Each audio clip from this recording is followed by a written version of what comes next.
We're here in the varsity room at Ray Tompkins' house. Ron Vaccaro, joined by the new captain of the Yale football team, Jordan Haynes. And Jordan, it was announced on Sunday following the Harvard game at the team's banquet that you were succeeding Tom McCarthy as the captain of the Bulldogs. And what was going through your mind when you heard that announcement and became the captain of the team?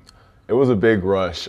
It's something I've always thought about, but never. I don't think I could have planned ahead of time or realized what it was going to feel like once I found that out. But it meant a lot to me. It means a lot to have that kind of respect for my teammates and know that they have that kind of confidence in me. And I'm excited about the future ahead. A lot of teams that Yale plays, and a lot of teams, period, have multiple captains. Most have more than one. Some have 3, 4. Some have even had up to 5 game captains.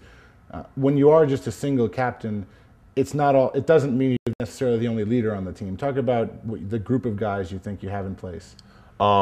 Just looking at our class, looking at some of the guys who've been playing for a few years, Jeff Dunham, Drew Baldwin, Jake, Alex, Pat, I could keep going on.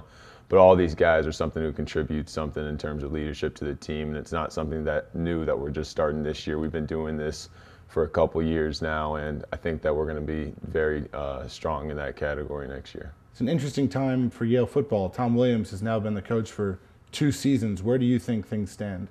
Things are going great. I mean, our first year we struggled a little bit. Last year we showed like a lot of improvement. And whenever you have a 3-game turnaround in the season, I think it shows a lot about how guys are kind of picking up onto their system and kind of getting the hang of things. And I think we're on a roll here, and I really think we got something going for us. Some of the Yale fans might focus on Yale for the 10 weeks the season's going on, maybe a little bit in the summer before that, but really they don't have a concept of what goes on for a Yale football player during the rest of the year. So why don't you give us a roadmap of what is going to be happening between now and the first game of next season, which is against Georgetown? It's pretty crazy. I mean, starting the first week, we got back 3 days after here from Thanksgiving vacation. We got in the weight room and we have some of our hardest workouts of the year.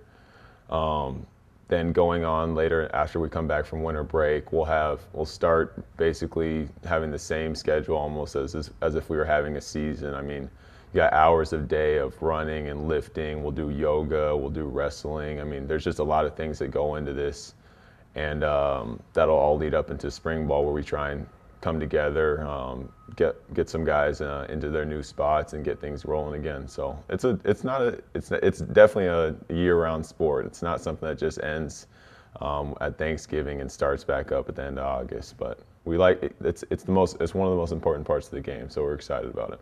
Now, who were some of the guys who you looked up to when you were a younger member of this team? Now you're one of the leaders, but when you were a freshman or a sophomore gaining your sea legs, who were some of the guys who took you along and you found a good example in? I think the biggest guy who probably brought me along for my freshman year specifically was Bobby Hebert.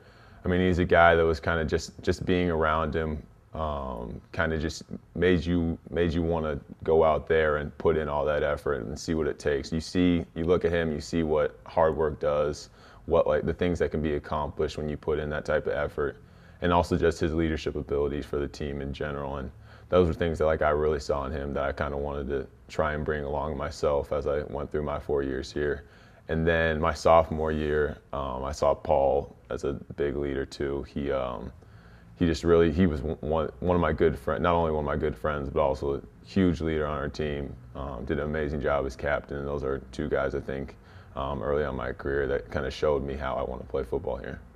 We're taping this, and this week is the National Football Foundation Hall of Fame and Awards Dinner in New York, and you were honored at that as a high school student, as a scholar athlete. And I know we've talked all about football, but you're pretty immersed in the Yale community outside of football as well. Why don't you tell us about that?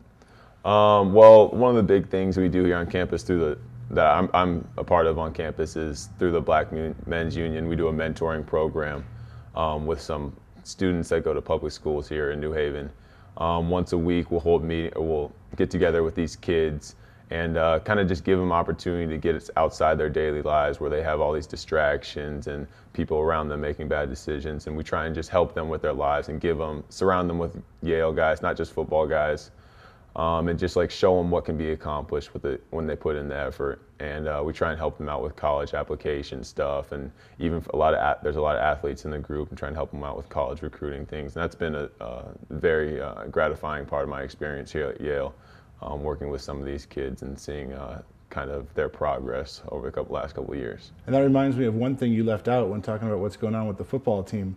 And it's not being done for publicity, so I want to give you some, but it's the holiday gift drive is going on now. And why don't you tell me about what the football team is doing? Yeah, so all the varsity teams, it's a huge part of our athletic department, but all the varsity teams are raising money, and we kind of sponsor a family in the community. And so the football and baseball teams are together responsible for this family of 6 children, and they kind of give us their Christmas wish list, and we're going to collect the money and go out and buy these gifts this week and deliver them to them at their schools on Friday.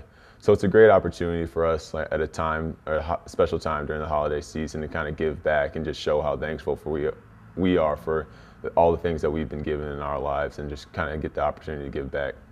Well, that's great. We know we've got to let you get to class here as we wind down the semester. But my last question would be, how is Yale football stacked up to what your expectations were when you were coming in as a kid out of California? It's more than I could have ever imagined.